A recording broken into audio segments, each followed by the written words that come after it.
guys, it's Kathleen with Thrifty Britches. If you are new to my channel, I troll yard sales and estate sales and garage sales looking for cheap stuff that I can flip for a profit on online platforms.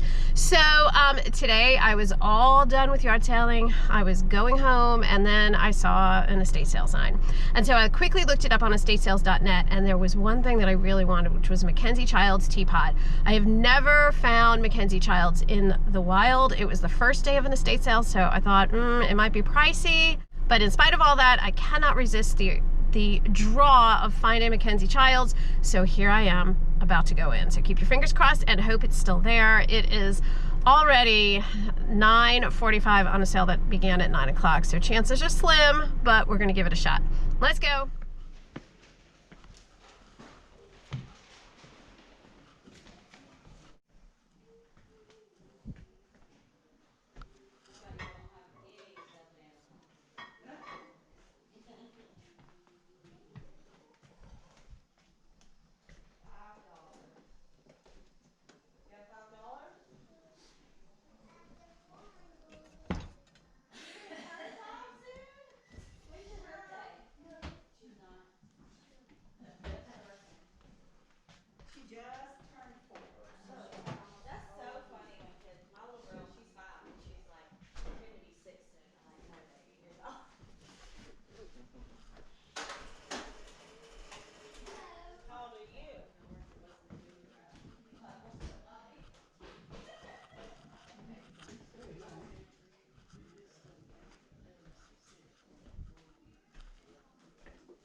This one's a little thicker than this. I don't like them when they're open. You know, this one is closed. She said we can do it anytime. She said it's just every 24. They were giving it at 9. I just thought maybe we could do it closer to time instead of at 9. We usually got move it for 1.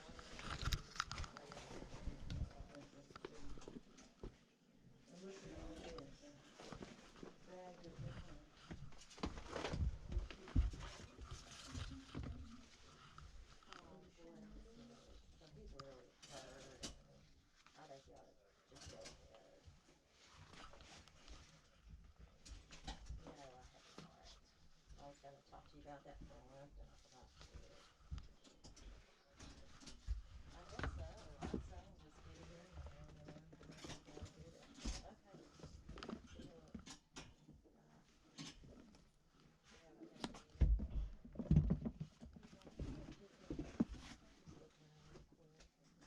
You don't have to write this first and send it in. Can you do this? This one first.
Whew.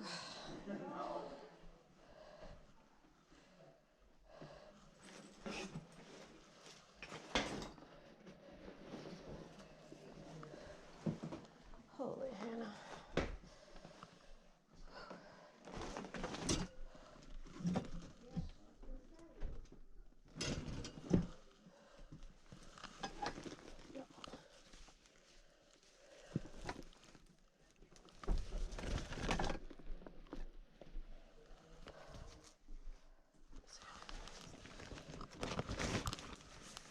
Okay guys, I am back with the thrift haul portion of this video.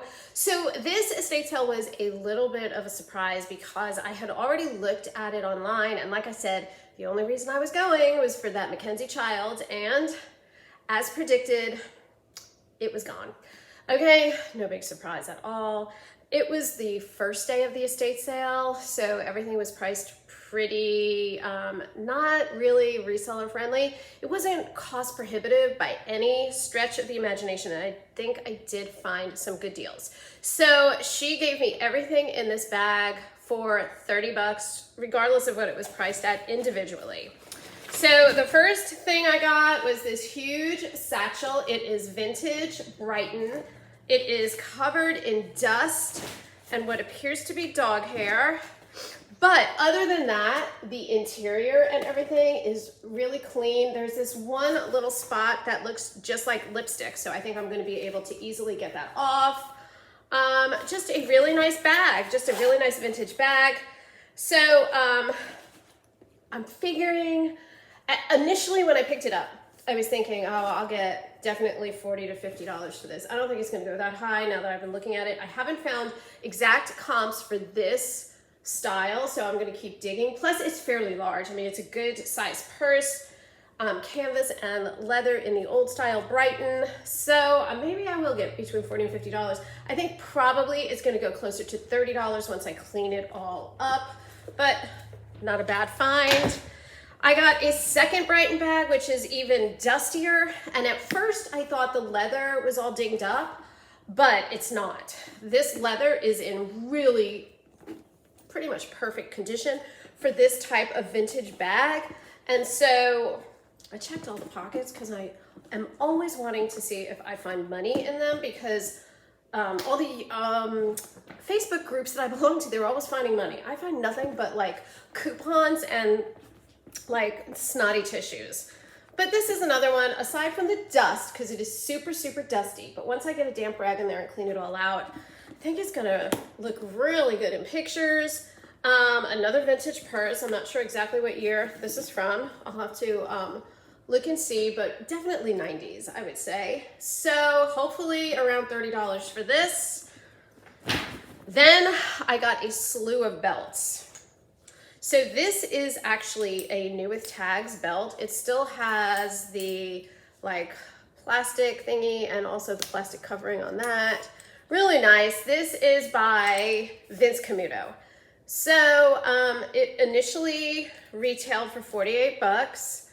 So I think I have this listed right around $18, hoping to get about 15 for it.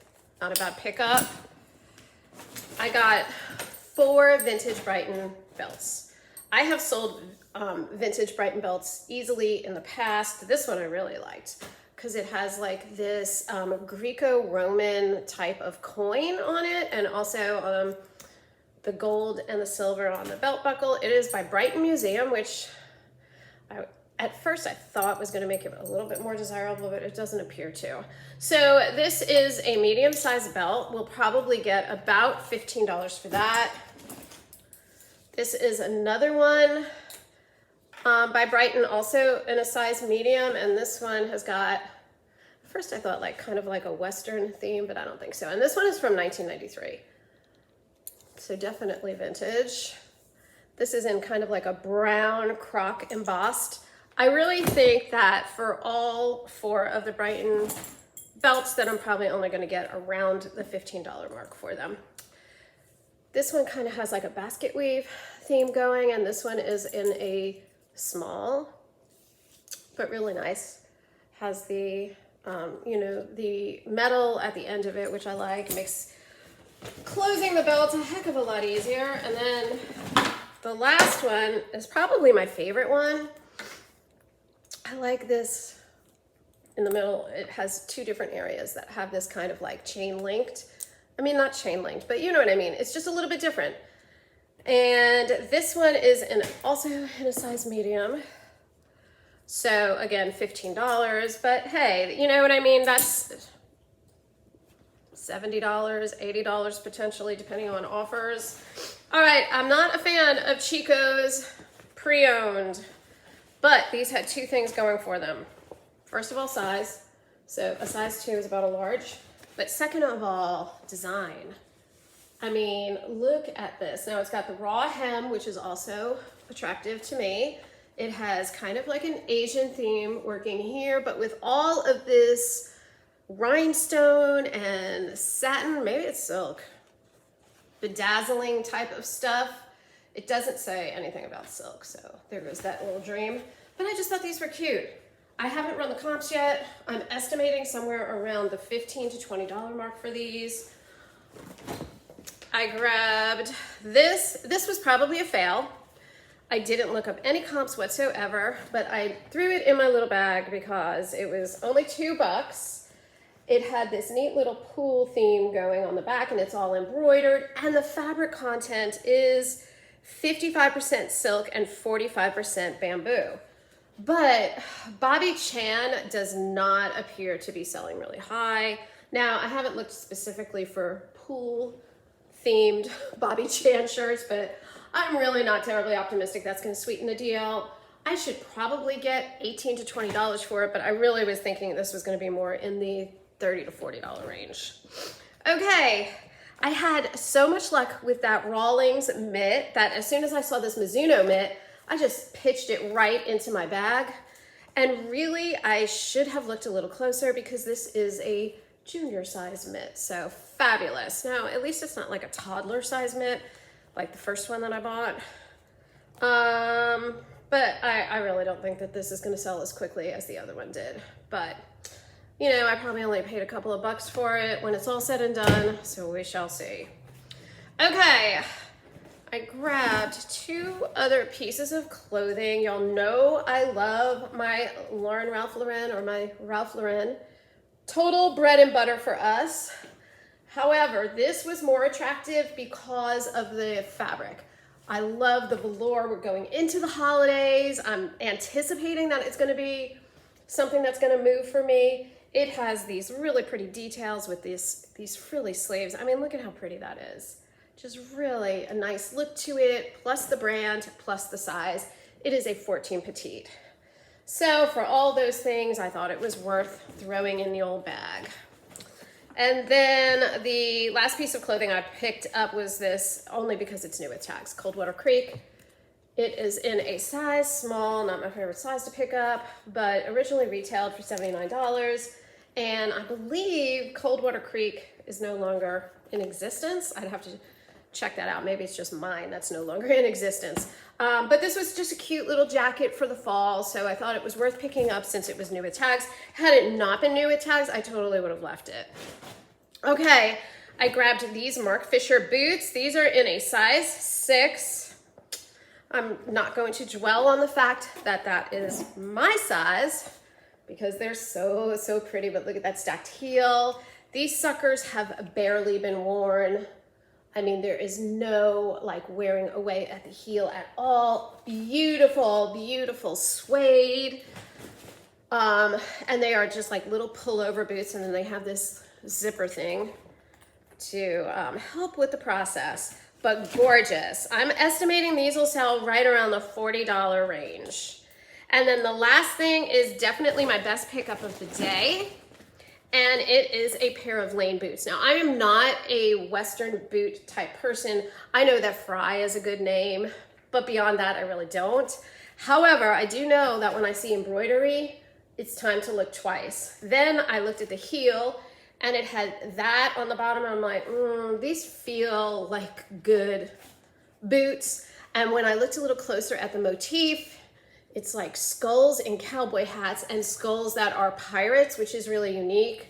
And so upon doing a little bit of a deep dive into the comps, these things sell, but the comps are all over the place. There's a pair of these, not exact boots, but another pair of Lane boots that have the skulls on them, embroidered on like that. And they are listed for $300 and something. There's no way these are gonna bring $300, but the brand Gecko, which is another brand of cowboy boots that I'm not familiar with, they have several different styles that are skulls like this, embroidered, and they're selling for like $200, some up near $300 pre-owned. I have these listed right now at $148 because the Lane embroidered boots, some of them were selling in the 40s, some of them were selling over $100 and into 200s, and I couldn't really figure out what the difference was. And not having found this exact brand or this exact style, except for a pair that was listed but no solds. So that's why I went with $148. I thought that was kind of in the mid-range between some of the comps that I was seeing for all of the embroidered boots. So I'll let you know how it goes. I'm cautiously optimistic that they'll sell right around that price. And hey, For all of those things that I got for 30 bucks, that's a great deal. Okay, that is everything for this estate sale haul. As always, please hit subscribe, show us some love, and I will catch you next time. Bye, guys.